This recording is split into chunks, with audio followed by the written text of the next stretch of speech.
Ang pagkabihag ni Job.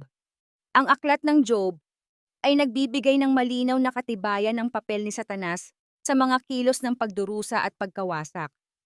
Nagbibigay din ito sa atin ng isang sulyap sa likod ng mga eksena sa espiritual na labanan sa pagitan ng Diyos at ng mga puwersa ng kasamaan.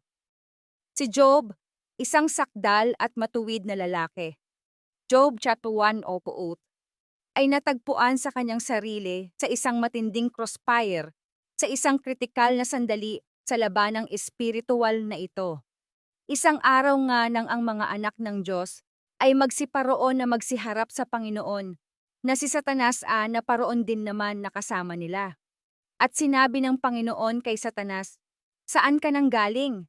Nang magkagayoy sumagot si Satanas sa Panginoon at nagsabi, "Sa pagpaparoot parito sa lupa, at sa pagmamanhik manaog doon." At sinabi ng Panginoon kay Satanas, "Iyo bang pinansin ng aking lingkod na si Job?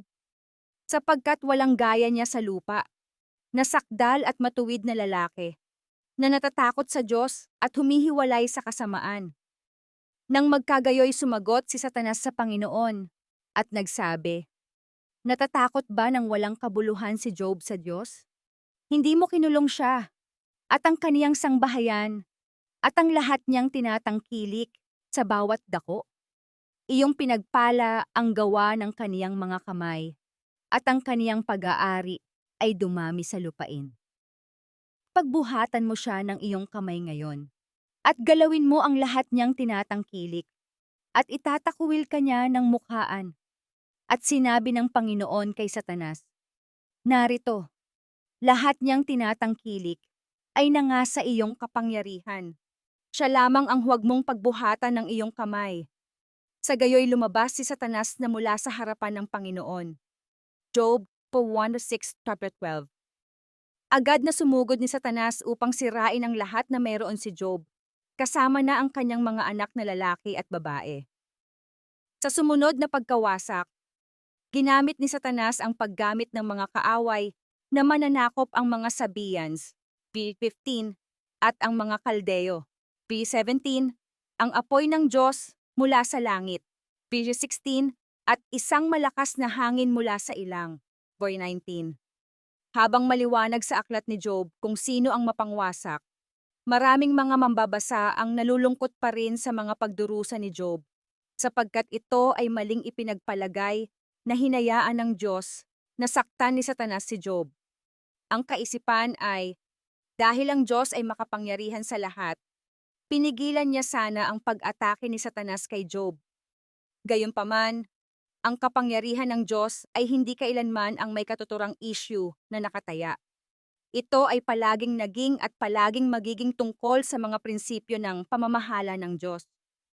Ang Diyos ba ay pantay-pantay sa pagbibigay ng kalayaan sa kanyang mga matalinong nilalang o hindi? Ang kalayaan, upang maging kalayaan, ay dapat na hindi mababawi. Nangangahulugang, hindi ito mababago at hindi na maaalala anuman ang mga pangyayari. Sa kaso ni Job, mayroon, bilang karagdagan, ibang bagay ang nakataya bukod sa reputasyon ng Diyos, ang ating planeta.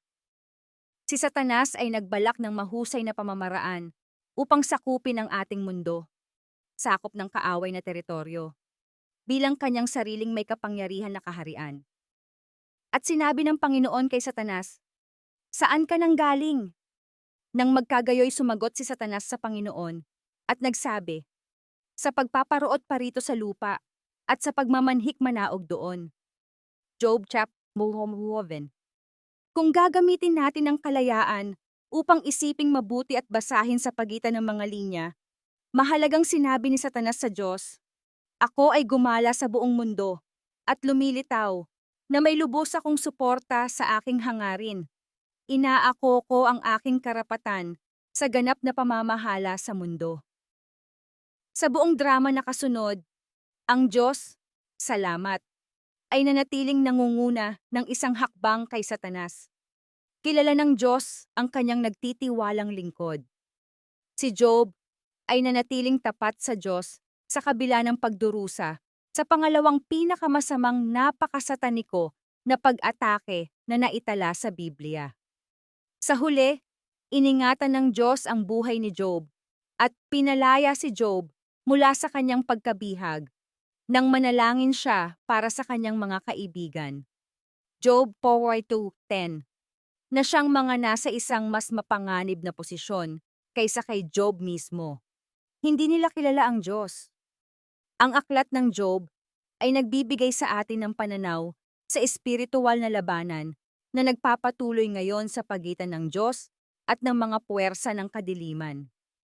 Kapag nagawa nating maisalarawan ang isang bagay nang hindi maunawaan na komplikadong pakikipag-ugnayan ng maraming malayang mga kalooban na malinaw na nakikita ng Diyos, sisimulan nating pahalagahan ang laki ng hamon na kinakaharap niya. Tayo bilang mga matalinong nilalang ay hindi nag-iisa sa ating mundo. Mayroong maraming mga espiritong nilalang na nagbabahagi ng ating puwang kasama natin. Si Satanas at ang kanyang hukbo ng mga nahulog na mga anghel.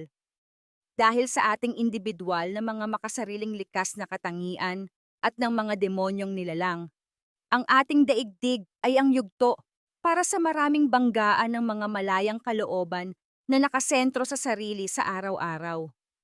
Ang lalong mahirap sa atin na maintindihan ay kung paanong si Satanas at ng kanyang demonyong hukbo mahahadlangan at matitiis ang Diyos.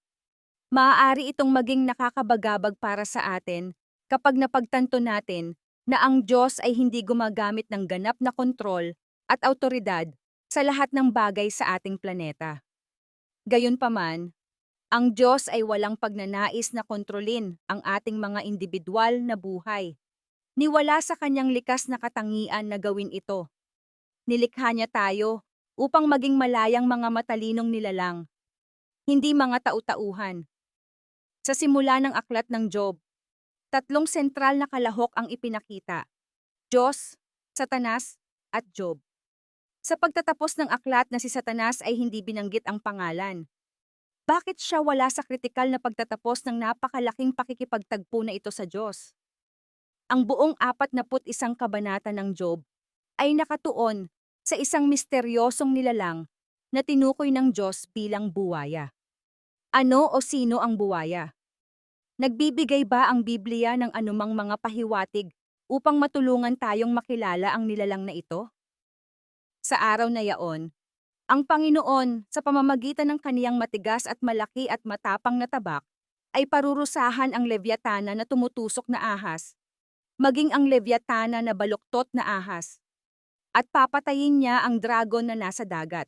Isaiah 27:1.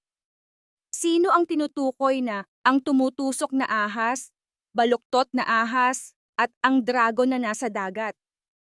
At ang malaking dragon ay itinapon, ang matandang ahas, na tinawag na Diablo at Satanas, na niloloko ang buong mundo. Siya ay itinapon sa lupa, at ang kanyang mga anghel ay itinapon kasama niya. Apocalypse chapter 12, pungon. Suriin natin ang Job Kabanata 41 na may mata upang makita ang mga katangiang sataniko sa paglalarawan ng nilalang na ito. Ang ating devotional, January 14, 2025. Galing sa Aklat ng Mga Gawa. Ng banayad nating Diyos, pahina 30-33. Abangan bukas ang pangalawang bahagi sa topikong ito. Pagpalain kami, mahal na kapatid, sa araw na ito ng ating banayad na Ama. Maranatha.